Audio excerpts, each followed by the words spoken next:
पीड़ा, आंसू, रोना। एक दिन किसी प्रिय शिष्य ने पूछ लिया, गुरुदेव आप तो इतने महान हैं, एक भी पाप आपने नहीं किया, फिर ये पाप का रोग कैसे आया? गुरुदेव ने सुनकर कहा, देखो वत्स, ये मेरे ही पाप का फल है, ऐसा जरूरी नहीं है। मुझे पूरी जिंदगी हो गया तुम्हारे जैसे लाखों लोग दंडवत करते, प्रणाम करते हैं, और लाखों लोगों को मैंने जब जब प्रणाम किया, जिसमें तुम भी हो, तुमने भी 20 साल से मुझे प्रणाम किया है, तो मैंने हर बार तुमको कहा है कि सुखी रहो, सुखी रहो, सुखी रहो। तो सुखी रहने वाला जो आशीर्वाद है वो मेरे पास से तुम्हारे पास चला गया, और दुख देने वाला जो पाप है वो मेरे पास आ गया। ये केवल मेरा ही नहीं है, इसमें तुम सब शिष्यों का भी पाप जुड़ा हुआ है। मैं अकेला मेरा नहीं, तुम्हारा भी भोग रहा हूं, इसीलिए पीड़ा मुझे सता रही है। हितम नरते पुरोहितः, आपने सबकी उन्नति होते देखी, पर पुरोहित की उन्नति नहीं होती। जो नहीं होती, वो सबको सुख करने की चेष्टा करते करते सबके दुख बटोरता रहता है, पर उसका कर्म निरंतर हर घर में स्थापना करना, गणेश बिठाना, राम बिठाना, लक्ष्मी बिठाना, पूजा करना, पाठ करना, इस तरह का उसका नित्य पूजन बढ़ता रहता है, भक्ति बढ़ती रहती है, संकल्प बढ़ते रहते हैं, पर उसकी आर्थिक उन्नति नहीं हो पाती, उसके विज्ञान की उन्नति नहीं हो पाती, विद्या की उन्नति नहीं हो पाती, सामाजिक उन्नति भी रुक जाती है, एक छोटे से दायरे में पहचान बनाकर खत्म हो जाता है। पर होना चाहिए था ये कि दूसरों को सुख देने वाले को सुख प्राप्त होता है, दूसरों को दुख देने वाले को दुख प्राप्त होता है। पर यहाँ बिल्कुल उलट हो गया रामकृष्ण परमहंस जी का। उन्होंने ये कहा कि आपके भी पाप मुझे लगे, मेरा सुख तुम्हें लग गया है, तुम्हारे दुख मुझे लग गए।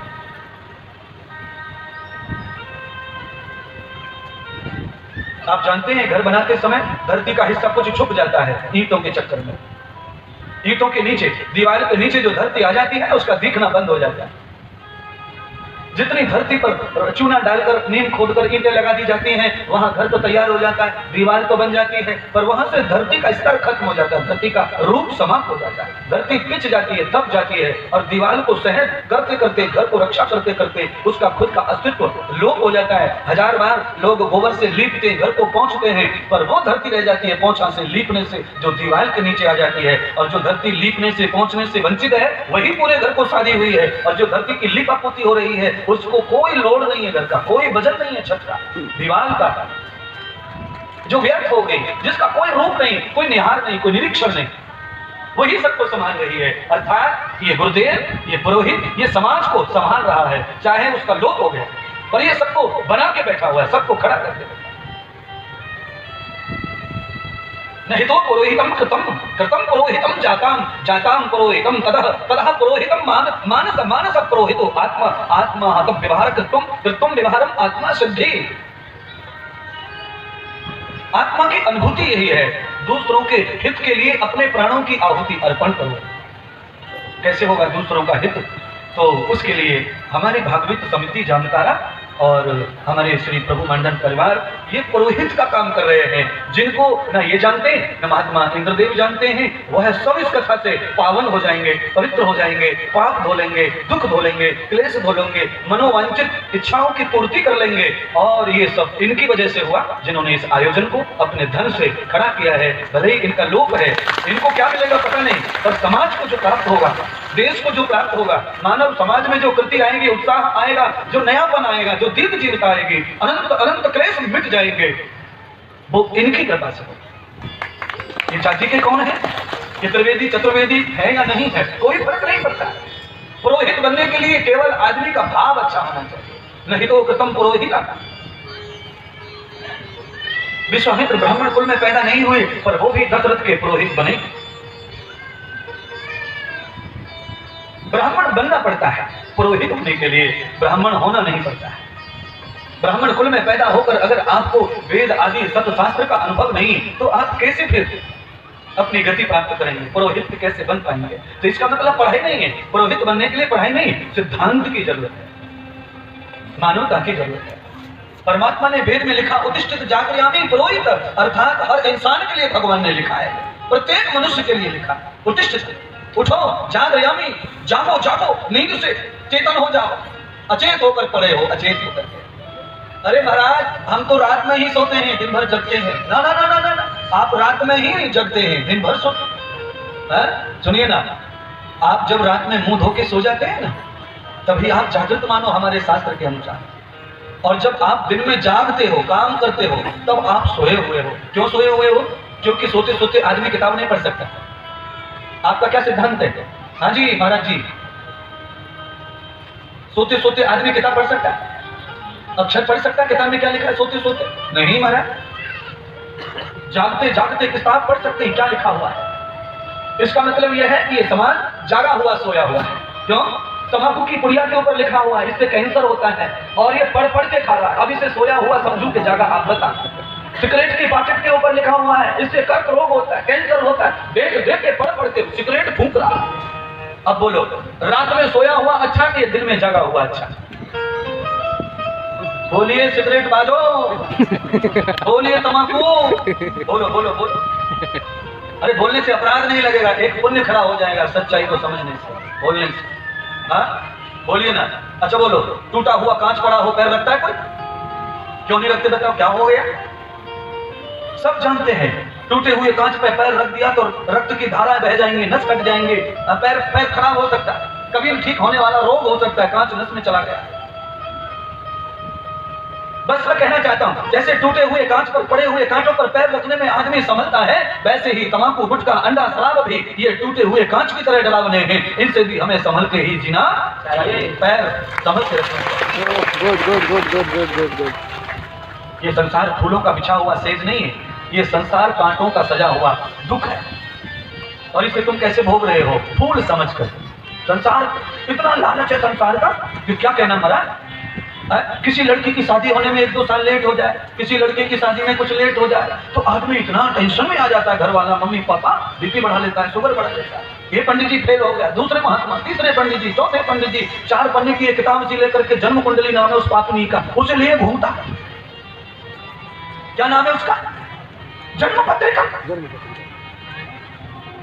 और पैदा करने वाले से जन्म पत्रिका बनाने वाले तक दोनों को मालूम नहीं है कि बच्चे का जन्म कब हुआ है। बोलो, जिसने कुंडली बनाई है उसे तो बिल्कुल ही पता नहीं है कि ये बनाई कैसी जाए, पर जिन्होंने 9 महीने पेट में रखा है, दर्द सहन किया है, उस माँ को भी पता नहीं है कि आया कब मेरे पेट में, उसको नहीं मालूम। वो तो जब 1 महीना निकल गया, महीने पर जब मंथली जो धर्म आता है वो धर्म नहीं आया, तब डॉक्टर के पास जाकर के चेक करवाया, तब कहा डॉक्टर ने कि कुछ पॉजिटिव लग रहा है। अब बोलिए, 1 महीने के बाद तो माँ को पता चला जिसके पेट में महीना भर से खेल रहा है, पापा को तो मालूम नहीं है, बिल्कुल नहीं। मम्मी को 1 महीने में समझा, तो पंडित जी को कहां से समझ जाएगा कि ये जन्म मरण क्या है इसका, इसकी शादी कब होगी, इसकी नौकरी कब लगेगी, इसका अच्छा कब होगा, इसका बुरा कब होगा, ये डॉक्टर कब बनेगा, ये कलेक्टर कब बनेगा, ये चोर कब बनेगा, ये छलिया कब बनेगा, ये कॉलेज से कॉलेज कब भगा ले जाएगा।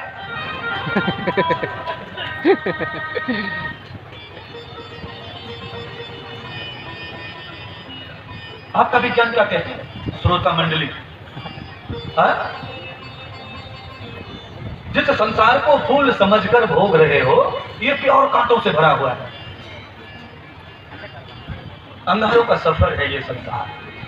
सूत जी ने सौनक आदि ऋषियों को कहा कि आज कौरव और पांडवों में इस बात को लेकर विवाद हो गया कि हस्तिनापुर इंद्रप्रस्थ के ऊपर शासन किसका रहेगा।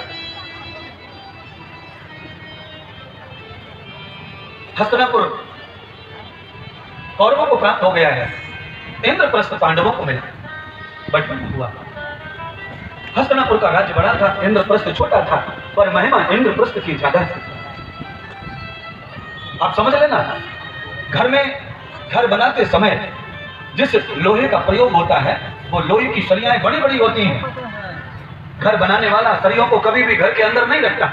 जहां प्लॉट, जहां घर बन रहा है, वहीं आकर के ट्रैक्टर, ट्रॉली, ट्रक खाली हो जाते हैं और लोहा वहीं पड़ा रहता है। जब तक घर नहीं बनता, लोहा कट कट के घर में लगता रहता है और लोहा वहीं पड़ा रहता है। पर सोने का छोटा सा टुकड़ा भी कोई अगर रखता है तो अलमारी की गोदरेज के अंदर 3 बार अंदर घुसेड़ के रखता है। कितनी बार अंदर? हाँ, अलमारी में 3 बार। इतना अनुभव तो मुझको भी है। अलमारी का भोग तो हम भी करते हैं, कपड़े रखने का काम है तो हमें भी पता है। अलमारी खरीद के लाओ तो उसमें ऐसा छोटे छोटे घर बने रहते हैं उसमें। सोने के छोटे से टुकड़े को आदमी यूं क्यों नहीं पटक देता टेबल के ऊपर, डाइनिंग टेबल पर, भोजन के टेबल पर उतार कर मंगलसूत्र कुंडल कोई क्यों नहीं रख देता? घर में तो पति और 2-3 बच्चे, सास, इतने लोग हैं, फिर भी आदमी को ऐसा भय क्यों है? ये 5 लोग तो अपने हैं, पर इनके सामने भी आदमी चौड़े में सोने, हीरे, मोती को क्यों नहीं रखता? लोहे की वस्तु को क्यों नहीं छुपाता, चौड़े में रख देता? बड़ी बड़ी दुकानें जहां लोहा बिकता है, बाहर ही पड़ा रहता है, सब चीजों से दुकानदार रात को ताला डालता है, पर जो सरिया है एंगल्स, लोहे के गार्डर्स, वो यूं ही पड़े गोदाम में, कोई रखवाली नहीं। इसीलिए आपको समझना होगा, अंदर से कड़ी लगाकर सोने वाला एक ही जीव है और उसका नाम है मनुष्य। भैंस ले लो, गैया ले लो, घोड़े ले लो, हाथी ले लो, सब चौड़े में पड़े हैं, कोई भय नहीं, कोई डर नहीं। और डर किस बात का है? किसको डर है? अंदर से कड़ी लगाकर, पहले तो मेन गेट का दरवाजा लॉक, ताला अंदर से, फिर घर के मुख्य दरवाजे बंद, और फिर बेडरूम का भी बंद, 3 दरवाजों में पैक हो गया, फिर भी खक खक रात भर खूब डर के मारे कंपन हो रहा है, सपने में पसीना छूट गया, ऐसा सपना देख लिया। अब आप कहेंगे महाराज ये क्या क्यों सुनाया आपने? मैंने इसीलिए सुनाया कि इस सृष्टि में 84 लाख योनियां लोहे के समान है काई लगने के, और मनुष्य का जो जीवन है उसकी कीमत हीरे और मोती भी नहीं चुका सकते। ये अनमोल जीवन है, इसकी सुरक्षा जितनी हो सके उतनी हमें करनी। रात को सोते समय ताले में ताला, दरवाजे में दरवाजा लॉक करके सोते हो, और तंबाकू खाते समय बिल्कुल नहीं सोचते हो कि ये तंबाकू निकल जाएगा, हमें खा जाएगा, डस लेगा। सिगरेट पीते समय नहीं डर लगता? सिगरेट पीने के बाद में कितना भी तू कुल्ला कर ले गंगा जल से, पर अंदर कड़ी लगा के ताला डाल के भी बेडरूम में सोएगा तो ये सिगरेट का जो निकोटीन पदार्थ है वो अंदर ही अंदर तुझे डसता रहेगा, डसता रहेगा, डसता रहेगा। घर का दरवाजा, घर के ताले तू अपने दुश्मनों से लगा सकता है, सुरक्षा कर सकता है, पर तेरे शरीर में जो दुश्मन पैदा हो गए हैं उससे कौन सा ताला लगाएगा?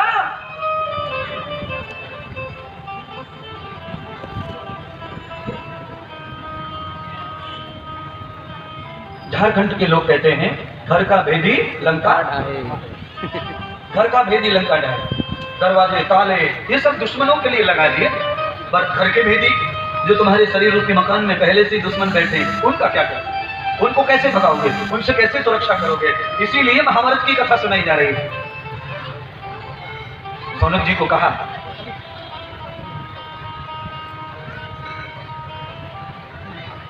महाभारत का युद्ध हस्तिनापुर और इंद्रप्रस्थ को लेकर हुआ। दुर्योधन ने छल से, कपट से 5 पांडवों को धृतराष्ट्र के आमंत्रण के द्वारा बुलाया और जुआ खेला। धृतराष्ट्र का मान रखने के लिए पांडव पधारे थे, क्योंकि पांडु के मर जाने के बाद द्रौपदी के 5 पुत्र पतियों ने धृतराष्ट्र को सम्मान दिया था, पिता का स्थान दिया था। आज उसी पिता तुल्य धृतराष्ट्र के मान सम्मान के लिए छल कपट से बुलाया हुआ 5 पांडवों का परिवार द्रौपदी सहित आया, और केवल ये कहा गया था कि हमारी अनुसूत कुल परंपरा है क्रीड़ा खेलने के लिए, आओ हम द्युत क्रीड़ा का मनोरंजन करेंगे। उसमें ये नहीं कहा गया था कि तुम सब हार जाना छल कपट से, कोई जीत जाएगा।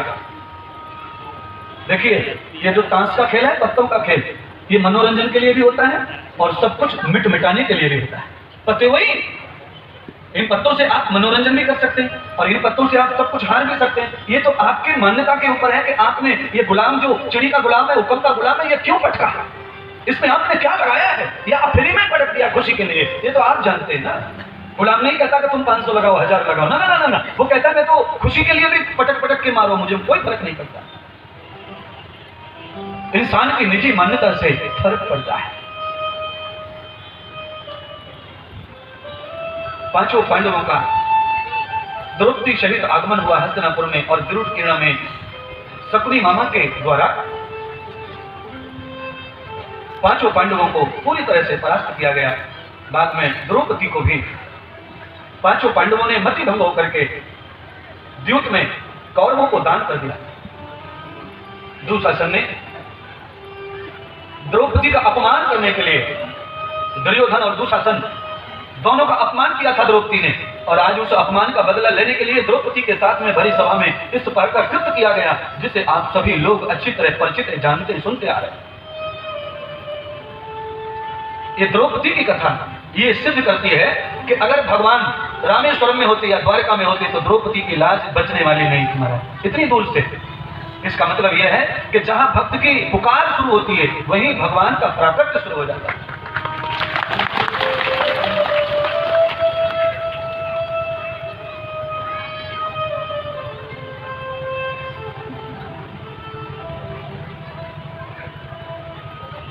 द्रौपदी ने भगवान को पुकारा,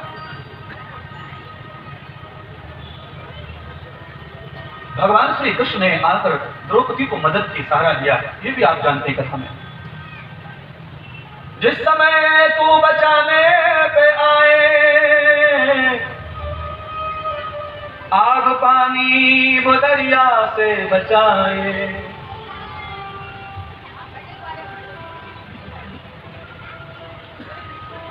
तूफानों से बचा लेने वाले, मेरी नैया है तेरे हवाले, मेरी नैया है तेरे हवाले, मेरी नैया है तेरे हवाले, नैया है तेरे हवाले। डूबतों को बचा लेने वाले, मेरी नैया है तेरे हवाले, डूबतों को बचा लेने वाले, मेरी नैया है तेरे हवाले, डूबतों को बचा लेने वाले, मेरी नैया है तेरे हवाले, डूबतों को बचा लेने वाले, मेरी नैया है तेरे हवाले।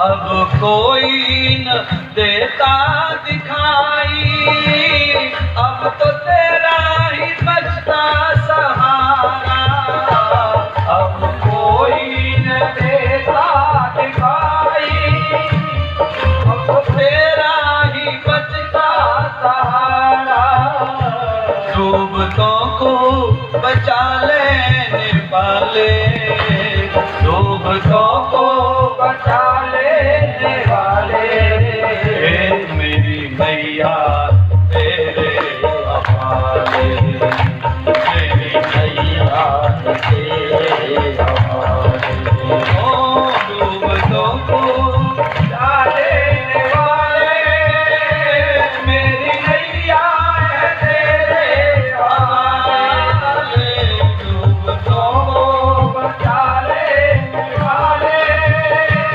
मेरी नैया है तेरे हवाले, डूबतों को बचा लेने वाले, मेरी नैया है तेरे हवाले, डूबतों को बचा लेने वाले, मेरी नैया है तेरे हवाले, डूबतों को बचा लेने वाले, मेरी नैया है तेरे हवाले। जय श्री राम। सच्चाई छुप नहीं सकती कभी झूठे असूलों से, खुशबू आ नहीं सकती कभी कागज के फूलों। आर्टिफिशियल भक्ति से ऐसा चमत्कार नहीं होगा।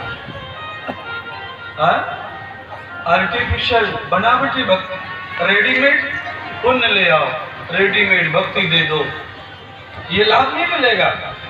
उसके लिए तो आपको संघर्ष से, तकलीफों से गुजरना पड़ेगा। दो द्रौपदी ने परीक्षा दी है महाराज। कैसी? क्षण की भी देर हो जाती और विश्वास डगमग हो जाता तो द्रौपदी का पल्लू उतर जाता। जहां पर पितामह, दादा से लेकर दादा, ससुर से लेकर ससुर सब बैठे,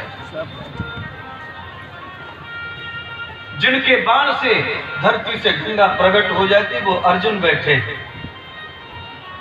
10,000 हाथियों का बल वो भीम बैठे हैं, चक्रवर्ती सम्राट धर्मराज युधिष्ठिर भी बैठे हैं, जिनका धर्म कभी पराजित नहीं होने देता। आज वो हार बैठे हैं। क्यों? समय बड़ा बलवान, जगत में समय बड़ा।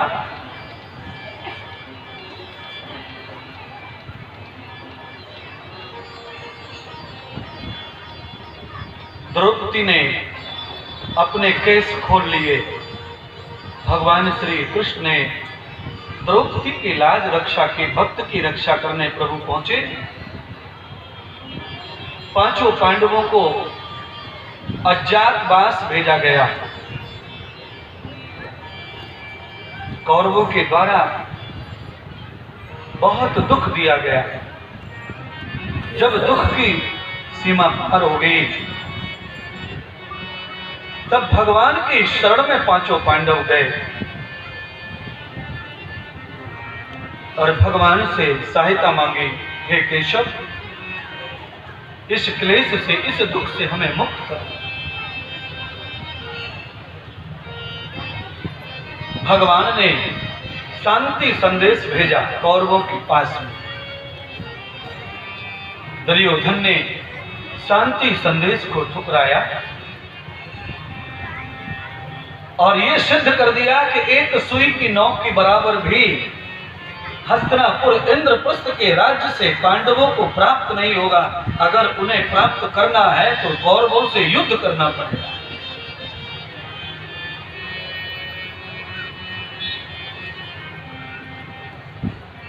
भगवान ने बहुत कोशिश की थी कि युद्ध किसी का भला नहीं करता। लड़ाई से किसका भला हुआ है? जो इस परिवार का भला होगा। आप लोग भी बैठे हैं। हमारा समाज इतना विकृत हो गया है। संपत्ति के लिए, धन के लिए, जमीन के लिए, जोरों के लिए भाई से भाई, पिता से पुत्र, पुत्र से पिता युद्ध कर रहा है। आज भी महाभारत घर घर में हो रहा है। करोड़ों करोड़ों भाई ऐसे हैं जो पिता की प्रॉपर्टी के लिए केस लड़ रहे हैं, लड़ाई लड़ रहे हैं। जितनी संपत्ति पिता की मिलने वाली नहीं, उससे ज्यादा कोर्ट खा गया, कचहरी खा गई। 20 साल से युद्ध चल रहा है। बड़े भाई की बेटियों की शादी हो गई, बेटों की शादी हो गई। छोटा भाई बेटी की शादी में कन्यादान करने नहीं गया, बेटी की शादी में नाचने नहीं गया, बारात में शामिल नहीं हुआ। केवल किसके लिए? 4 फुट जमीन गंवारी है, 4 फुट जमीन ज्यादा चली गई। छोड़ के दोनों को जाना है, दोनों की थोड़ी थोड़ी कमी है। बड़े भाई की कमी तो यह है कि जिसमें छोटा खुश रहे, बड़े को वो करना चाहिए। और छोटे भाई की कमी यह है कि बड़ा पिता के समान होता है, सारी संपत्ति उसके लिए है, हम तो केवल उसके गुलाम हैं, दास हैं, सेवक। जो हमारे भाग्य से हमें प्राप्त हो जाए, उसको पुरुषार्थ से बढ़ाना चाहिए। लड़कर संपत्ति जो हासिल होती है वो कभी सुख प्रदान नहीं करती है। आगे कथा बताएगी कि सच कहा महात्मा इंद्रदेव जी। महाभारत का युद्ध हो गया। युद्ध में बड़े बड़े योद्धा जति मारे गए। अर्जुन की पत्नी सुभद्रा के गर्भ में अभिमन्यु का आगमन हुआ और युद्ध के समय ही अभिमन्यु जन्म लेकर बड़े हो गए। सुभद्रा ने अर्जुन के मुखारविंद से गर्भ में धारण करके बालक को चक्रव्यूह का युद्ध करने की कथा श्रवण की थी। उस कथा को बालक पेट में सीख गया। यदम संस्कारम भूया संस्कारम प्रवर्तते, जन्मो संस्कारम गति। इसीलिए भारत की जितनी भी माताएं गर्भ धारण करती हैं, बालक और बालिका को पेट में लेकर के धारण करके संसार में विचरण करती हैं, तो उन माओं को इस कथा को सुनकर ये विश्वास बिठाना पड़ेगा कि अगर सुभद्रा के गर्भ में बालक अर्जुन की कथा श्रवण करता है युद्ध की और बालक सीख जाता है, तो हमारे गर्भ में जो बालक है अगर 9 महीने हम उन बालकों को गर्भ में रख करके ऐसे भागवत के प्रकांड विद्वानों की कथा, उनकी वाणी, उनका उपदेश, उनके प्रवचन उपदेश, उनकी गीता, उनका रामायण, उनका वेद, उनका दर्शन अगर माँ गर्भवती सुनती है तो उसका बालक शिष्टाचारी धर्मात्मा युक्त पैदा होता है। मटेरियल जैसा मकान में लगाएंगे मकान वैसा बन जाएगा। बालक तो पेट में मटेरियल से ही बन रहा है, माँ के अंग से अंग बनता है, माँ के हर चीज से बालक का निर्माण होता है। इसीलिए शास्त्र में मनु महाराज ने लिखा माता निर्माता भवती। वेदों में पिता को निर्माता नहीं माना है, वेदों में माता को निर्माता माना है।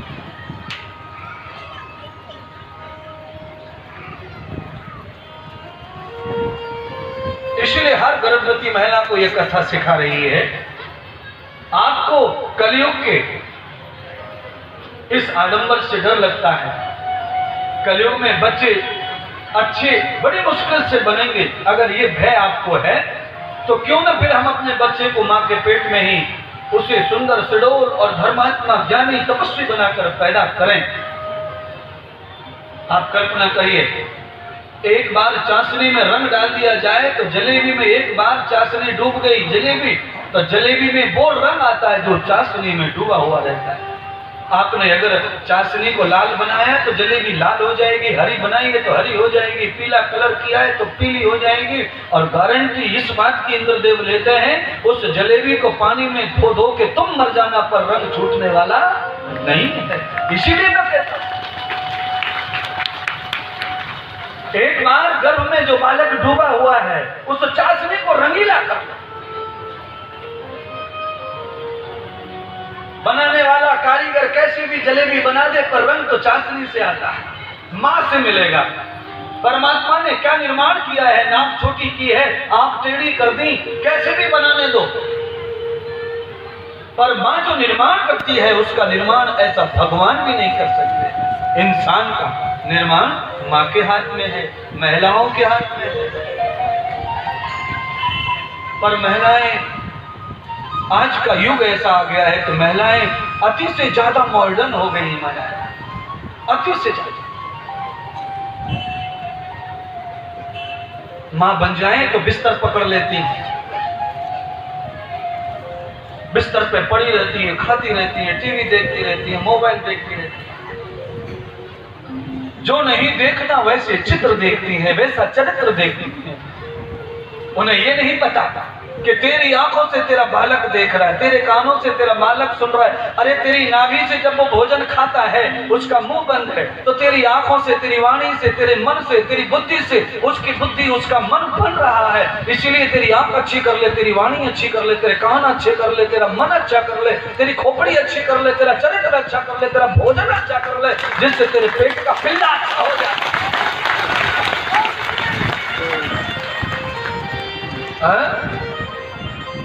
चाहती महारथी और पैदा गीदड़ कर रही है। कभी न मिटने वाला घर बनाना चाहते हैं और कच्ची ईंटें लगा रहे हैं। कितनी भी आंधी आ जाए, कितना भी तूफान आ जाए, कितना भी भयंकर भूकंप आ जाए, हमारा घर नहीं गिरना चाहिए, हमारा घर नहीं गिरना चाहिए। अरे गिरेगा क्यों? नींव मजबूत नहीं है। 20 mm की सरिया डालेंगे 10 फुट बीच में धरती में, तब नहीं गिरेगा। ऊपर 2 फुट खोद के घर बना लिया, हाथी को गुस्सा आ गया तो कोई गिरा देगा।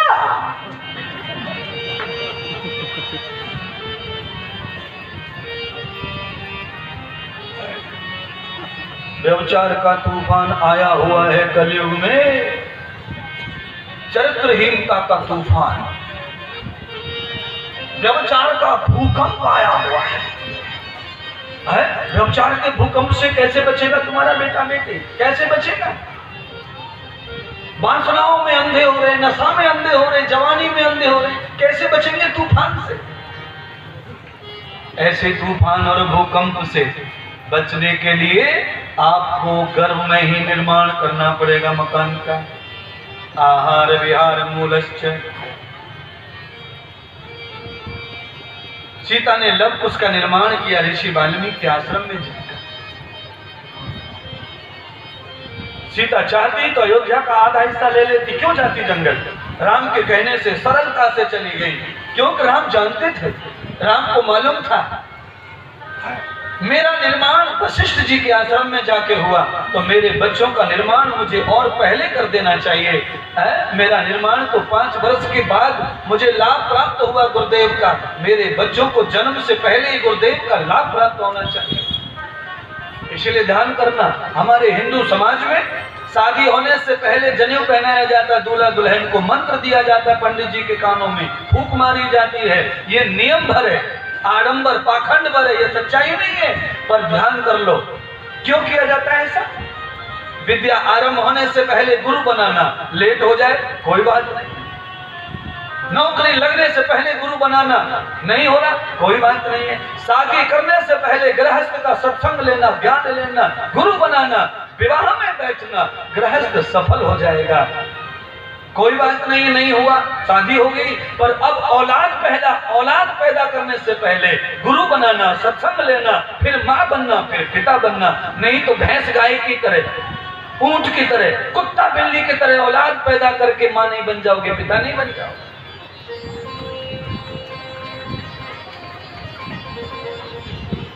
आपको क्या लगता है? गधा की पत्नी बच्चा पैदा करती है तो वो भी 9 महीने तक बच्चे को संभालती है, पैदा होठ के वो भी प्यार करती है, चाटती है, बच्चों को छोड़ती नहीं है। इतनी ममता तो गधा में और गधेड़ी में है। तुमको भी तो बहुत ममता है, रहे, पर ममता के लिए पात्र तो अच्छा करो। विहतम न भागवतम क्रिया। सदगुरु भगवान श्री सूत जी ने सोनक ऋषि को कहा, आज सुभद्रा ने अभिमन्यु को जन्म दिया और मां के गर्भ से ही अभिमन्यु चक्रव्यूह का युद्ध करना सीख के आया। अभिमन्यु की मां सुभद्रा ने अपने पति अर्जुन से चक्रव्यूह की कथा निरंतर सुनी। 7 दिन 7 दरवाजे तोड़ने की कथा सुन गई। 8वां दरवाजा तोड़ने की कथा अर्जुन सुना रहे थे, तभी सुभद्रा सो गई और उसी दरवाजे का ज्ञान बच्चे को नहीं हुआ। उसी दरवाजे पर जाकर अभिमन्यु फंसा और मृत्यु के मुंह में चला गया। इसका सीधा अर्थ है 8 दरवाजे हैं वकील साहब, जिनको तोड़कर भगवत प्राप्ति करनी है। कौन कौन से दरवाजे हैं? यम, नियम, आसन, प्राणायाम, प्रत्याहार, ध्यान, धारणा, समाधि, अष्टांग योग, अष्टचक्रम नवद्वाराम देवानाम प्रयोज्याम। अथर्ववेद का मंत्र है अष्टचक्रम नवद्वाराम देवानाम प्रयोज्याम। ये इंद्रदेव का जो शरीर है ना, ये अयोध्यापुरी है। इसमें 9 दरवाजे हैं, 8 चक्र और राम बैठा है। और ये तमाकूबाजों का भी अयोध्यावादी है, ये भी अयोध्या है, पर इसने अयोध्या की जगह लंका बना रखा है। हनुमान आएगा और जलाएगा। कितनी लकड़ी? 2 क्विंटल।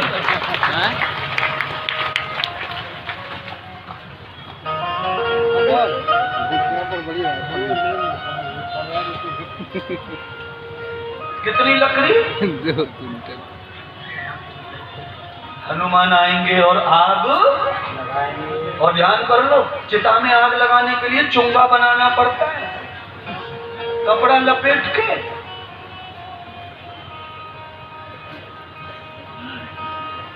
तीन परिक्रमा मार करके एक हनुमान पैदा होके छुर्र कर देता महाराज। मैं तुम्हारे ऊपर भगवान से दया करवाना चाहता हूं और मैं तुम्हें इस तरह जलते नहीं देख सकता। हाँ, लकड़ी में लकड़ी की तरह होली पी जाओ। इसके लिए मानव शरीर नहीं मिला है महाराज। मानव शरीर पाकर मानव के शरीर की पूजा होनी चाहिए, अर्चना होनी चाहिए, वंदना होनी चाहिए, अभिषेक होने चाहिए आपके। अच्छा बोलो, राम कौन से शरीर में आए? मानव के शरीर में। कृष्ण कौन से शरीर में आए? मानव के शरीर में। दत्त कौन से शरीर में आए? मानव के शरीर में। गुरुदेव कौन से शरीर में आते हैं? मानव के शरीर में। पति कौन से शरीर में आता है? मानव के शरीर में। माता जी, पिताजी, पत्नी जी, बुआ जी, ये सब कौन से शरीर में आती हैं? अपनी बेटी का ब्याह करो, उस समय एक पढ़ाए लड़के को अपना मान लेते हैं और पैसा देते हैं 20 लाख। 20 लाख में तुम हमारे हो गए, बेटी के मालिक हो गए। बेटे 20 लाख रुपए भी ले लिए और घोड़ी पे सवार होकर के आया, पूरा का पूरा लड़की का परिवार आरती लेके खड़ा दरवाजे पे। भगवान आ गए, तिलक लगा रहे, फूल फेंक रहे दूल्हा के ऊपर, पूजा कर रहे। सही कह रहे गुरुजी, ऐसा ही हो गए। केवल दूल्हा की पूजा हो गए इतना नहीं महाराज। कार में बैठ के जब दुल्हन दूल्हा के घर जाती है तो दूल्हा की माँ, बुआ, चाची वो भी आरती लेके खड़ी है। लक्ष्मी पधार गई, लोटे में चावल भर लेती हैं, देहरी में रख लेती हैं।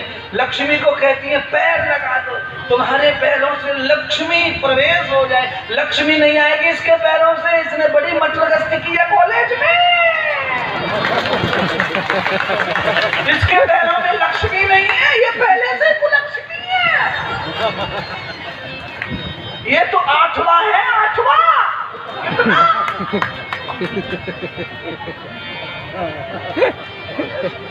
पर सब भ्रम में डूबे हुए हैं प्रभु मंडन जी, सब भ्रम में डूबे, भ्रम में। सच्चाई किसी को समझ के भी समझने की तैयारी नहीं है। महात्मा इंद्रदेव आया इसीलिए झारखंड में, पर्दा खोल देगा सब, आमने सामने डिफरेंट दिखेगा। बाहर से देख लो, अंदर का दिखे महाराज।